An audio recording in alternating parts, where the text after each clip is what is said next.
Welcome, and thank you for watching. I'm Randy Hanvelt, the current president of TuCARE, the Tuolumne County Alliance for Resources and Environment. We're a nonprofit organization dedicated to the responsible stewardship of our natural resources. We're in Tuolumne County. Tuolumne County has a rich abundance of natural resources. More than half of our county is public land. That means it belongs to you and to me, to our kids and our grandkids. It's really important we leave a rich heritage of good management of these resources for our future generations. We're dedicated to educating you and the rest of the public at all ages into what is important in managing these resources. We have a series of educational programs, and we invite you to pay attention today as we talk mostly about forests. But forests impact our water, impact our air supply. They're very important to our very existence. And you know that the forests have not been treated well in California for several years, actually for generations. And we've had a lot of serious problems in the last years. So what we're sharing with you is important to Tuolumne County, is important to you wherever you live. We hope that you will be encouraged, excited about this, and be energized to join us and get active in making sure our natural resources are managed well going forward. Thank you for listening. Well, hello, I'm Mike Albrecht, and I'm your guest speaker for the 2021 TuCARE no-show annual dinner event. Now, I did show up, but since no one was there, TuCARE decided to record my presentation and send it to anyone out there that might want to hear it. So to any of you that maybe are out there, here we go. Our theme for the 2021 TuCARE no-show event, Where There's a Will, There's a Way, was first published in 1640 in a book called Outlandish Proverbs, penned by a fellow named George Herbert. George Herbert enjoyed putting together what he called truisms, and over 1,000 of them were included in his book. Today we call these truisms aphorisms, which are defined as a concise truth or statement. Today's aphorisms include pithy statements like the following: I started out with nothing, and I still have most of it. President Reagan treated us to, the nearest thing to eternal life we will ever see on this earth is a government program. And finally, there's this: he who laughs last thinks slowest. Grandmas are often a great source for these snippets of advice, and I will share a couple from mine. Grandma Ainsworth provided the following aphorism that I find useful when I'm in a government meeting. She said, Mike, keep an open mind, but don't let your brains fall out. My mom would often say, keep on keeping on, which we now pass on to our grandchildren. I was telling my mother the other day that I was going to share her little encouragement with you, and she thought a minute and then chuckled and said, better to share that than something I said when I was 5 or 6 years old. I don't know what it was, but my mom immediately washed my mouth out with soap. We both reflected that society might be well served in bringing back that tried and true technique. The best advice and most meaningful aphorism I will ever receive are 11 words from Grandma Albrecht. Before I share them, I will put some short context around them. These words came to Grandma as she sat on a warm radiator that was heating their small home in Cortland, Nebraska. She was writing to her favorite cousin. She was looking out at a full moon, trying to process the news she had recently received. Grandma had 2 sons, and World War II was raging on. About 2 to 3 weeks prior, she had learned that her older son David, who was a co-pilot in a B-17, had gone down with his plane, leaving behind his wife, who was pregnant with a daughter David would never meet. Then came the news that her other son, Lucky Lou, my dad, had been wounded with a bullet to the head, which missed killing him by about 1/2 inch. As Grandma pondered all of this and shared the news with her cousin, she ended her letter with these 11 words: God knows, He loves, He cares. Nothing this truth can dim. If you take away nothing else from this short message tonight, please write those 11 words on your heart. God knows, He loves, He cares. Nothing this truth can dim. I must admit that part of me wants to stop right there, but I'm going to spend the rest of this presentation on our theme.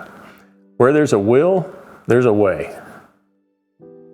I'm going to discuss our theme from the perspective of conservative, rural American forester and logger who's been blessed to work in Tuolumne County since 1979 in this industry we call timber.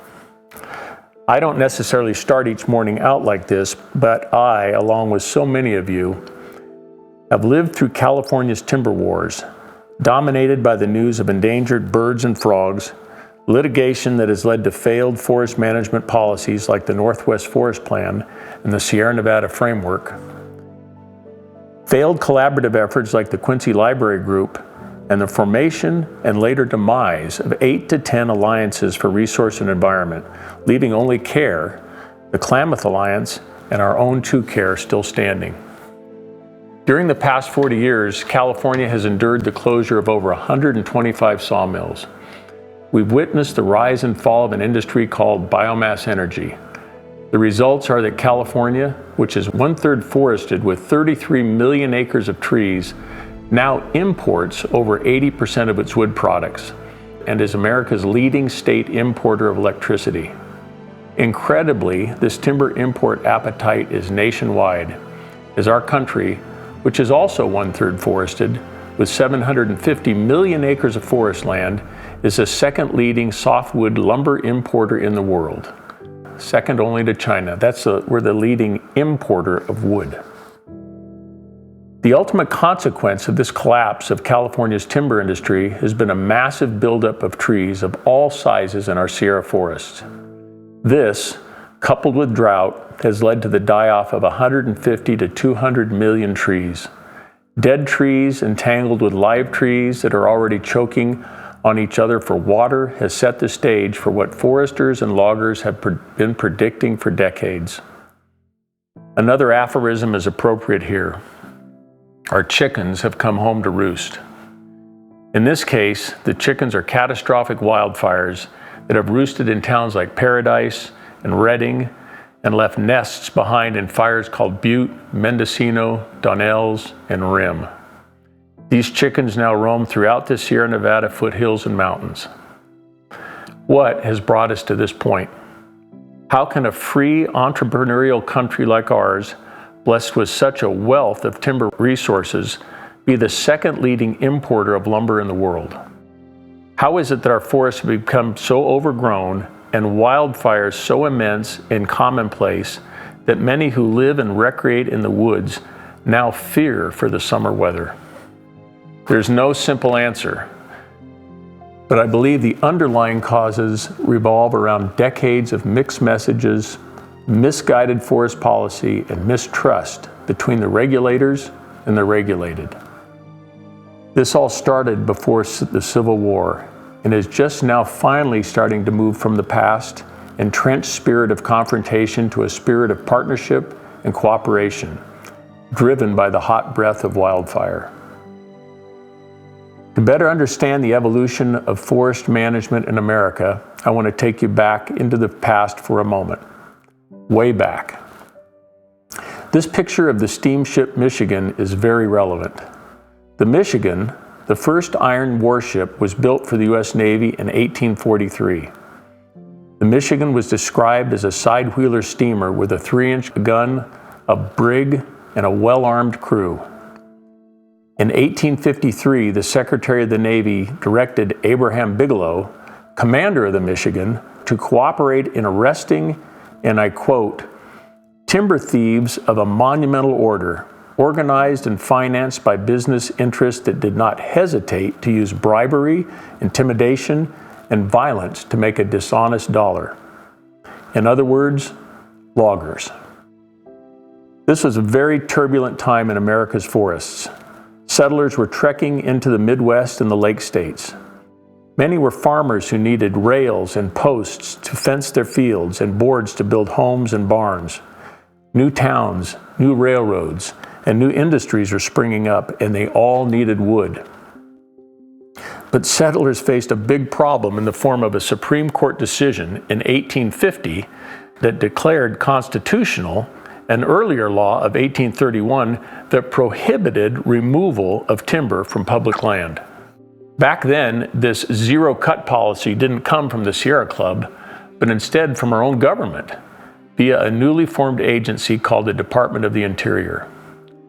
Adding to the timber chaos was the prominent political sentiment of the time voiced by Congressman Eastman of Wisconsin, who proclaimed in 1852, and I quote, "Upon the rivers which tributary into the Mississippi, and also upon those which empty themselves into Lake Michigan, there are interminable forests of pine sufficient to supply all the wants of the citizens in the country, from which this supply can be drawn from all time to come." 1 year after Congressman Eastman made this proclamation of bountiful timber, the battleship Michigan sat in those very rivers of timber abundance to defend against any timber cutting. This was a recipe for a battle.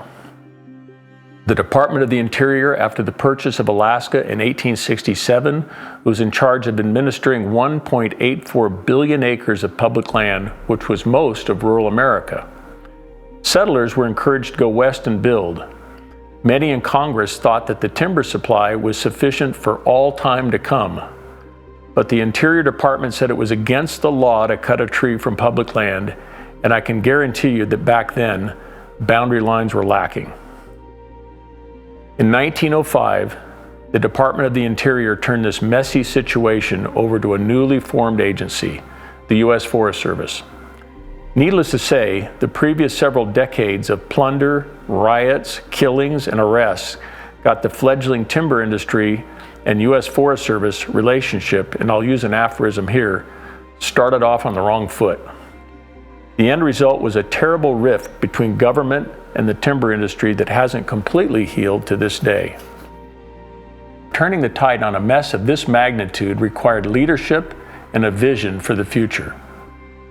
Into that void stepped President Theodore Roosevelt, promoting a new concept, conservation, translated as wise use of our natural resources. In May of 1908, the first national conference on the conservation of natural resources met at the White House. President Roosevelt opened the conference saying this, and I quote, "This conference will be among the most important gatherings in the history in its effect upon the welfare of our people." He went on to say that the conservation of the nation's natural resources is, and I quote, "the chief material question that confronts us, second only and second always to the great fundamental questions of morality." After the conference, Gifford Pinchot, who served as the first Forest Service chief, said this, and I quote, "The conference on conservation was the first of its kind in the world and may well be regarded by historians as a turning point in human history because it introduced to mankind the newly formulated policy of the conservation of natural resources." It is my contention that these two men, President Theodore Roosevelt, our 26th president, and Gifford Pinchot, arguably the greatest American forester, more than any others turned the tide of forest abuse into the conservation ethic that rural America lives by today. It is that wise use conservation ethic that TuCAREs started with and has built upon over the last 32 years. Restoring that trust in the forest has not been quick or easy. We've had our own local timber wars as highlighted by these Union Democrat headlines from the 90s. We've experienced our own local sawmills shut down from 2009 to 2011 due to a lack of log supply from our national forests. As noted earlier, we had our horns locked with environmental groups over frogs and birds, and the term analysis paralysis described our environmental planning. And jobs were lost as lumber imports poured into our state. But as all this was occurring, something more insidious began to happen. Our weather patterns entered into a dry cycle. Our forests dried out to tinderbox status, and they began to burn. Burn at a pace that has been so ferocious that over 80% of our state's largest fires have occurred in the past 10 years. Our own rim fire, encompassing 402 square miles, was surpassed in size by the Thomas Fire in Santa Barbara and then surpassed by the Mendocino Complex up north. In 2018 came California's deadliest and costliest fire of all, the Camp Fire in Paradise that burned 19,000 homes and killed 85 people. And finally, everyone's ears and eyes seem to open up to what foresters and loggers have been saying for decades. If we don't do a complete reset on how we're managing our Sierra Nevada forests, we'll, and I'll use a great aphorism here, we'll lose the whole Marianne.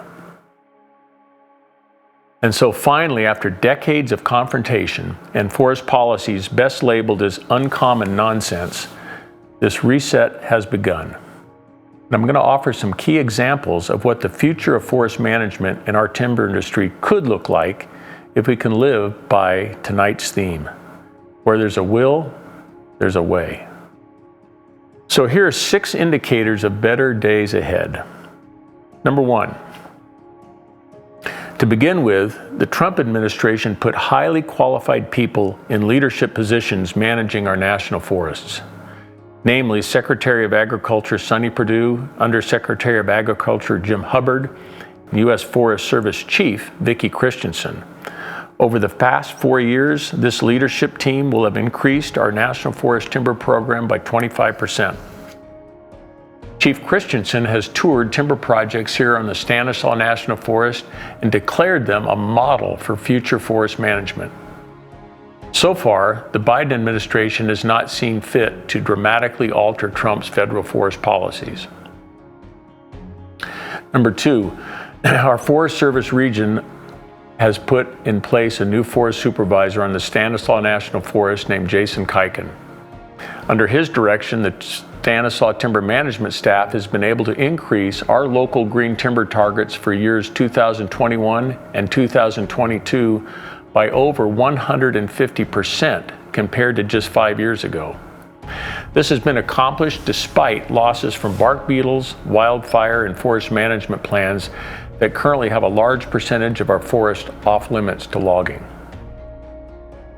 Number 3, today, Tuolumne County touts 6 major forest industry facilities. We continue to operate 2 sawmills, 2 biomass power plants, a wood shavings plant that produces animal bedding, and a decorative bark plant. The direct jobs and ancillary jobs like logging, trucking, heavy equipment, parts, and services keeps our local forest products industry in the top position when it comes to private, family wage jobs. Number 4, recall earlier when I described our government's zero-cut policy from our national forests and the chaos it created. 10 years ago, we were getting close to that policy again. The northern spotted owl restrictions had reduced most of the Pacific Northwest timber program to near zero. Extreme environmental groups were lobbying nonstop with the U.S. Fish and Wildlife Service to put the same restrictions on the California spotted owl. To quote our Deputy Regional Forester, Barney Gant, if the California spotted owl had been listed, our forest management program would have come to a damn grinding halt. Fast forward to 2020. Because of a terrific effort centered around a scientific and strategic partnership, in November of 2019, the U.S. Department of Fish and Wildlife Service declared the California owl and its habitat were not threatened or endangered. The importance of this victory in a battle between the extreme environmental agenda versus sound science, coupled with the best loggers and foresters in the world, cannot be overstated. Today, loggers are being trusted to operate in our national forest using a harvest method called designation by description, or D by P for short.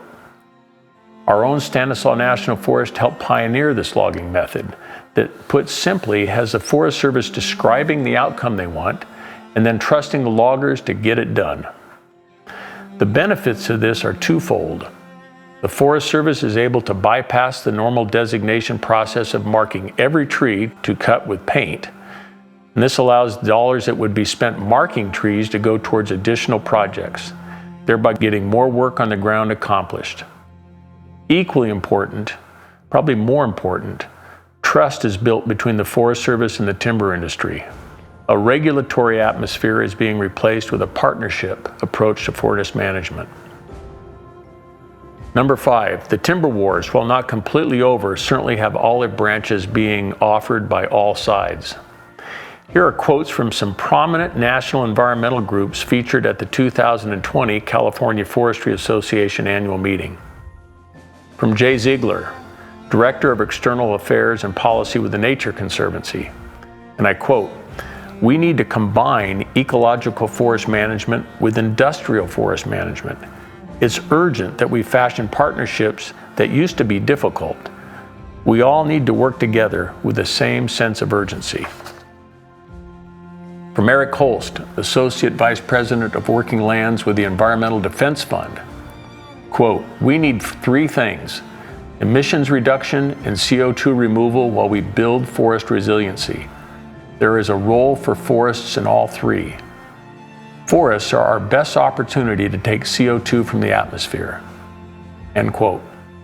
And lastly, from Dave Sutton, Land Conservation Director with the Trust for Public Lands, and I quote, "Our climate and our forest crisis is creating consensus. We need a united front. We have to get past our past." And lastly, number 6, here at home, a group was formed 11 years ago with the goal of, quote, "getting past our past confrontation and litigation, and instead moving toward agreement and results." Named Yosemite Stanislaus Solution, YSS for short, this team of rivals that ranges from the Sierra Club to Sierra Pacific Industries promoted rapid salvage of the rim fire, as well as reforestation and meadow restoration programs.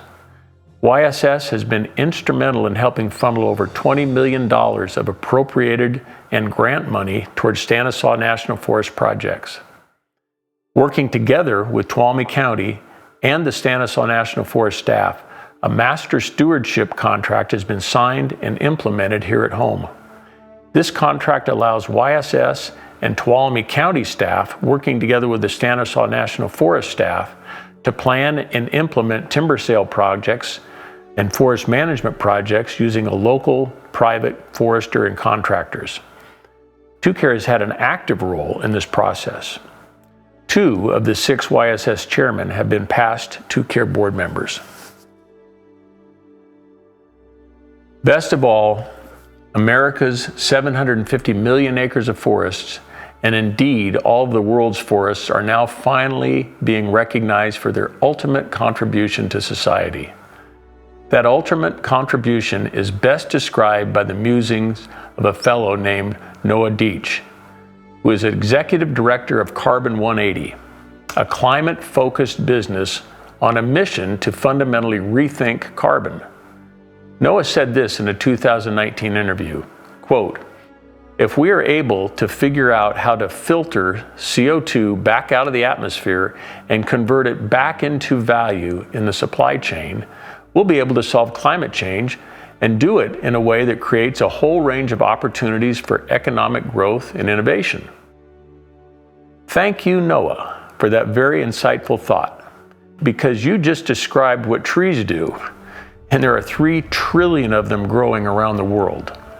We are in an exciting new era of worldwide recognition that managing our forests can potentially help stabilize global warming and climate change.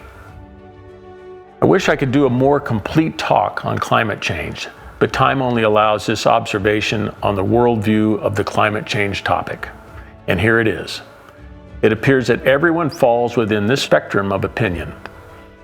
On one end is Congressman Ocasio-Cortez, whose views are supported by 17-year-old Nobel Peace Prize candidate Greta Thunberg, who believe that when it comes to Earth's mass extinction, we will be beyond the point of no return within 15 or 20 years. On the other end is California Congressman Doug LaMalfa, who, when asked about climate change, says, "Yes, I believe in climate change. It changes 4 times a year." Bottom line, all the upheaval at the Kyoto and Paris climate summits, one overriding theme emerged, and I'll quote from the Intergovernmental Panel on Climate Change in their 2018 report. Our planet's future climate is inextricably tied to the future of its forests. End quote. Finally, politicians and scientists are getting on board with the fact that our forests, our trees, are the filters that take CO2 out of the atmosphere, and as Noah Deach said, quote, convert it back into value in the supply chain while stabilizing climate change and creating a whole range of opportunities for economic growth and innovation. Do we need or want a new Green Deal, as touted by some, that promotes stabilizing climate change by throttling back our economy and our way of life?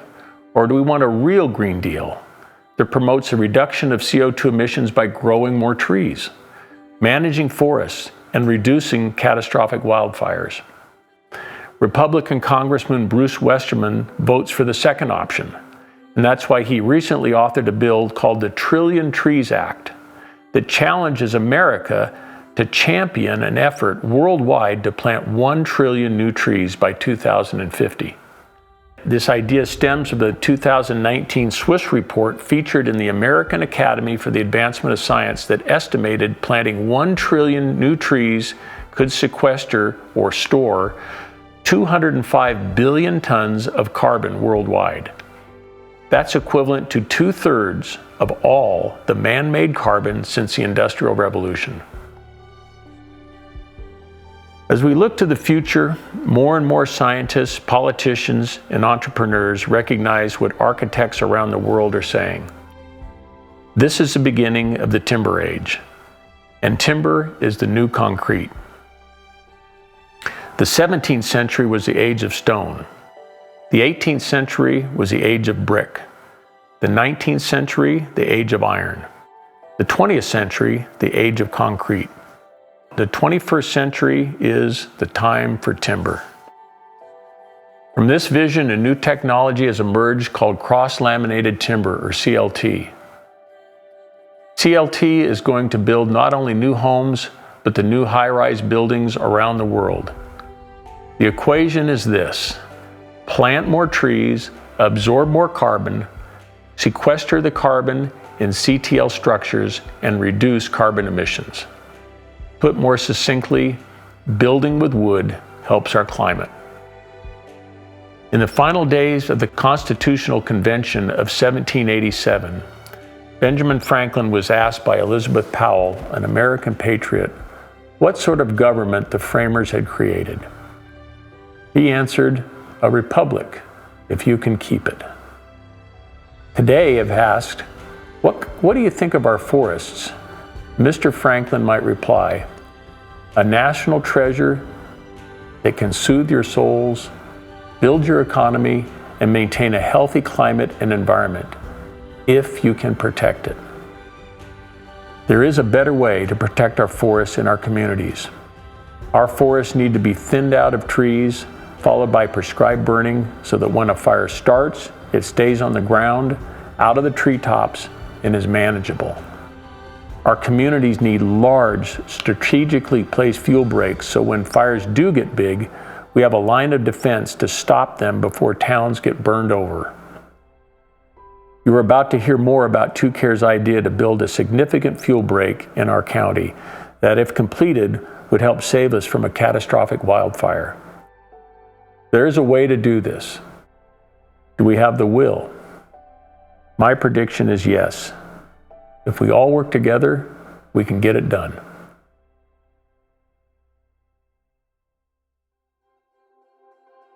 Thank you, Mike. As president of the Highway 108 Fire Safe Council, I've noted how Tuolumne County over the years has survived many wildfires. I'd like to refer you now to a 20-year fire occurrence map that ended in 2018. We've been lucky, even with having an active fuel break program, professional firefighters, and close proximity to the aerial retardant base at Columbia. You may have already looked at the map of Tuolumne County and the overlay of the Camp Fire. The Camp Fire was a devastating fire that occurred and annihilated the town of Paradise in Butte County. This overlay onto our county shows the tremendous extent of that fire. If this fire actually had started in our county and under the same conditions, it could have started as high as Miwok Village and could have actually run the extent of our county down to a place called Chinese Camp, if you know where that is. This fire would have literally eliminated all of our area within the county that is developed, and especially in the north part of Tuolumne County. Statistically, there will be another Camp Fire somewhere, and unfortunately, Tuolumne County could be the next location. All it takes are the following dangerous conditions at the same time as happened in November 8, 2018 in Paradise.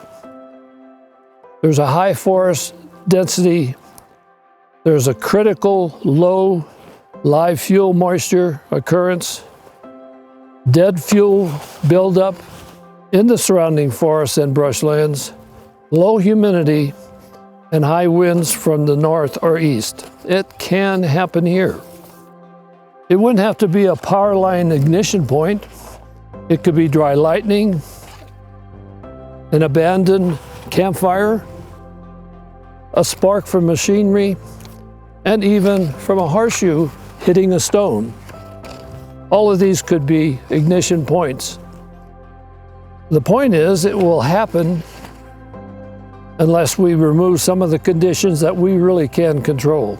We cannot control the weather, but we can reduce the amount of fuels a fire needs to reach extreme conditions and spread rapidly.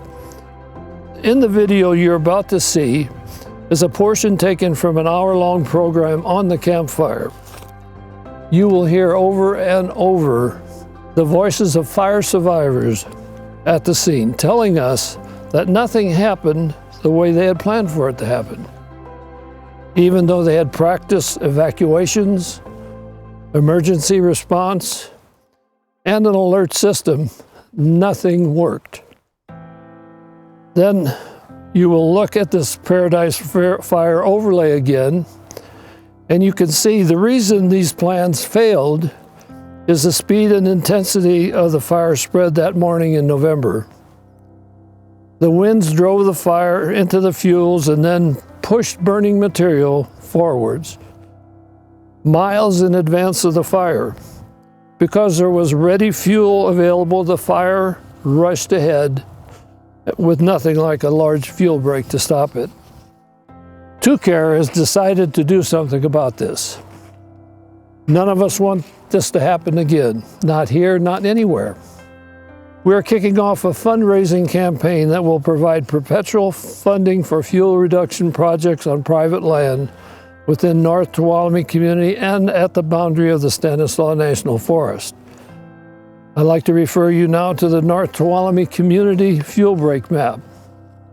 This map shows you that many fuel reduction projects have already been completed, and many are in the works by the Fire Safe Council, Forest Service, and our county-based Yosemite Stanislaus Solutions Group.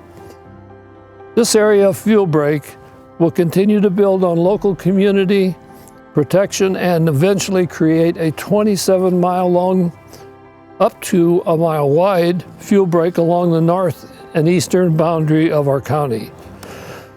Based on this best science, this area is likely to be critical to protecting the North County communities. And this protection would be whether it was a terrain-driven, fuel-driven, or wind-driven fire. Our goal will be to fund projects that cannot be funded otherwise, to bypass red tape and layers of paperwork usually required to get funding, and to help private landowners be a part of this effort to reduce the threat of catastrophic wildfire. We are going to show you a short excerpt from the Paradise Fire video, and then we'll tell you how you can be a part of this effort. Thank you.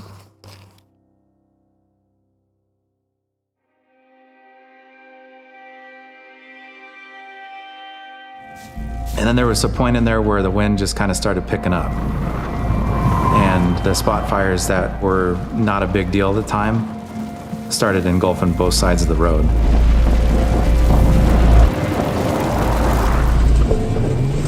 By 7:30, the fire had picked up. The wind was spraying burning embers in every direction. A column of smoke was now visible for miles. At the incident command post, Chief Messina was aware this was becoming a major fire. Just be ready to call in personnel that are off duty right now. But with firefighters in Concow trapped and aircraft unable to fly because of the wind, he didn't know how fast it was moving. What was different about this day, it was the fact that as soon as our firefighters engaged, they went right into rescue mode. And they were no longer able, nor did they really care where the fire was spreading. They were too busy on rescuing civilians and ensuring that of their own safety. So we didn't get a lot of intelligence on how fast the fire was spreading. In the past, fires have rarely crossed the canyon. But the camp fire was now spreading at a rate of 80 football fields a minute. All units, be advised, the town of Paradise is under a mandatory evacuation. The town of Paradise is under a mandatory evacuation. The fire was swirling around the houses. It was coming in at all angles, defying any sense of gravity or any sense of, in my mind, what would be normal for a fire. Too much was happening, too much was going on, and we were not able to do more than just a couple of handful of streets.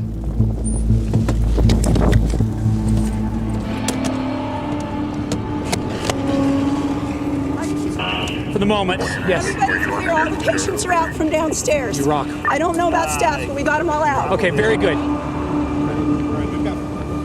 There was people that were having to carry an IV bag with them, that were holding their own IV bag. And then we had people that were just coming out of surgery that had to be loaded up. No availability of ambulances to Southern River Hospital. We have fire on campus now, and I need ambulances. Doctors pulled up with their SUVs and were putting patients in with doctors. Perfect. Are you helping get people out of here? Yeah. Okay. Hang a hard right. And nurses are driving their own private vehicles and taking out their car seats and leaving them on the side of the hospital ground. It wasn't a normal evacuation that we've been planning and rehearsing. It was so fast. What was that? We got room for one more right here as well. With anywhere from a few minutes to 15, 20 minutes, everything around the hospital was burning and on fire. It went black real quick. It felt like working a night shift. Is it safe to stand here like this? I don't know if it's safe anywhere. 253, go ahead. We're gonna lose the hospital. In less than an hour, the fire swept across the town of Paradise, overwhelming the firefighters' efforts to stop it. And those winds can push those embers a long ways. And it just kind of perpetuates into one big fire at once. There was no flaming front. But in this fire, winds high up to 100 miles an hour were blowing the embers sideways. The wind aloft that lofted the embers was a lot stronger wind than the wind at the surface. And that's what allowed it to throw fireballs all over our town. County F-15, good to open up both lanes and get everybody out. Pearson and Sawmill need to stop all traffic. Planes, get people moving now. We conceded, I can tell you, it was 9:23 in the morning. We conceded that maintaining the evacuation routes and civilian rescue was our only objective that day. Cell phone towers went down. The networks were so clogged that we couldn't get through it. It was an event that literally outpaced all of our resources almost immediately, literally outpaced all of the planning that had been done prior to this. And my car's starting to fill up with smoke at that point. And I told my husband, I'm like, the car's filling up with smoke. I have to get out of the car. And he's like, get out and run. And I'm like, I can't get out and run. You don't understand. There's fire everywhere and I can't run through fire. And he said, you're gonna have to. Are you trapped? Yes. Is your... Okay. They were coughing, choking, She had a hard time even telling me exactly where they were. Ma'am, you need to get out of the house. We can't. Every door's on fire, please. It started getting real staticky, and I had no response. I was talking to myself, and after 9 minutes and something, the phone went dead. It took only 4 hours for Paradise to be destroyed. 85 people perished in the campfire. The majority were over 65 years old. Some were trapped in their cars, others were still in their homes. Everything was perfect that day for a massive destructive incident to do what it did, and it's in place everywhere in California, Arizona, Nevada, Washington, Oregon. And it's like, you don't even want to think about it. Like, what's next? Can it be worse than that? And the answer is yes.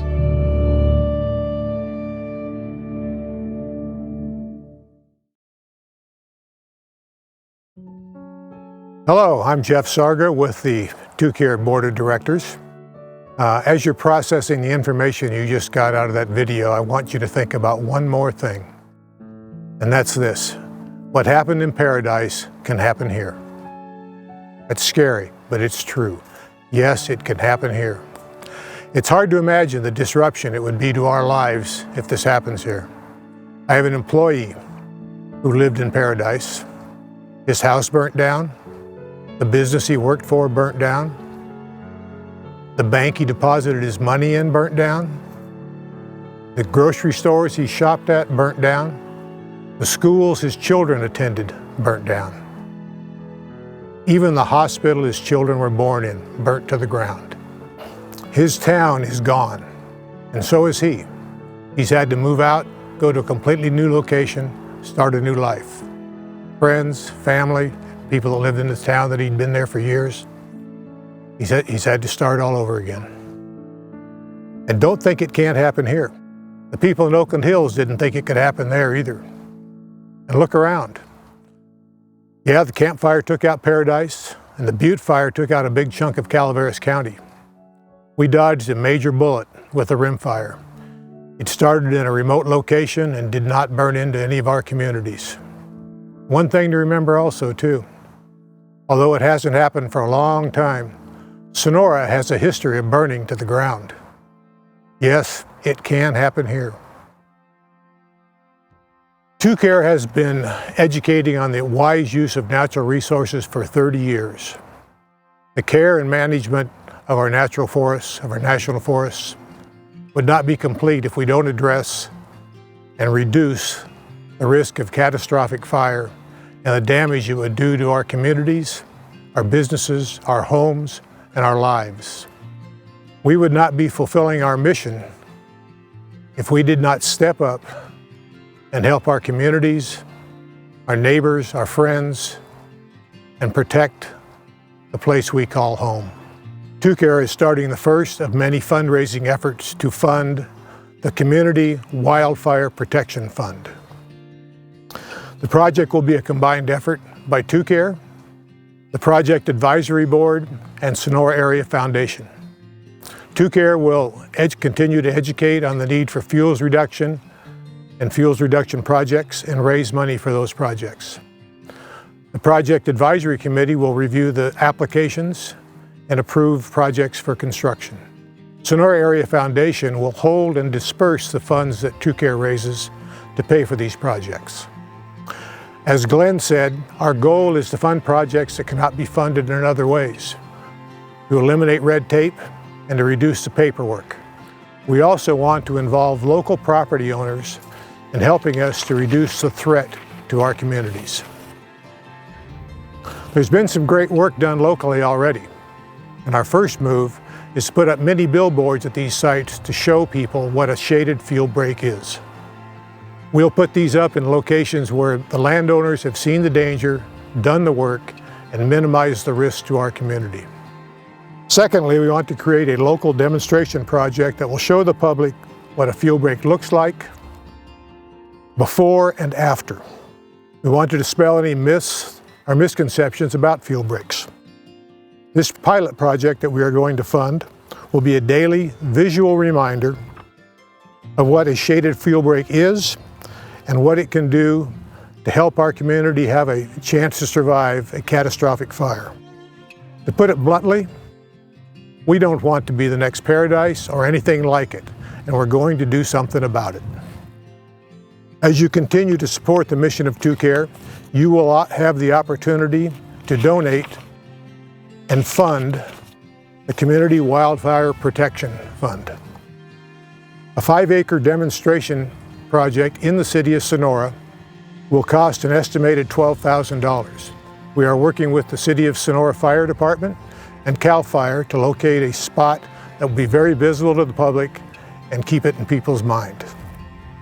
The project will have the appropriate size signs, such as the one you see now, that describe the shaded fuel break, tell the public where they can get more information about fuel breaks, and how they can participate in reducing this threat to our lives.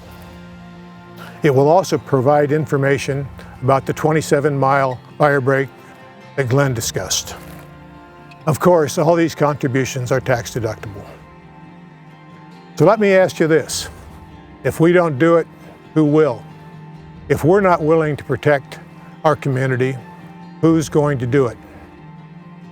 And one more thing, if we don't get started, it's never going to get done. So let's get started together now. Thank you.